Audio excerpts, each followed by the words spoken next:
जिंदाबाद लोटा मुखिया जिंदाबाद लोटा मुखिया जिंदाबाद लोटा मुखिया जिंदाबाद लोटा मुखिया जिंदाबाद लोटा नतिया मुस्तबरवा जीत के चलत न सब मुखिया हमनी के नंदी गली नइखे बन पाव देखत है न मुखिया जी हमनी के झोपड़ी में रहता नहीं जा ना भादियाला नेता ना हई हमरो गली इडली बनवाई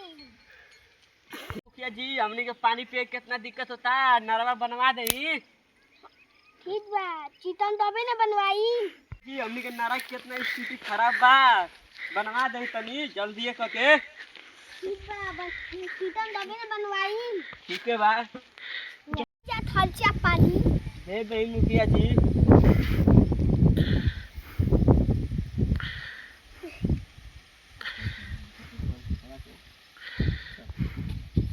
ठीक बा मुखिया जी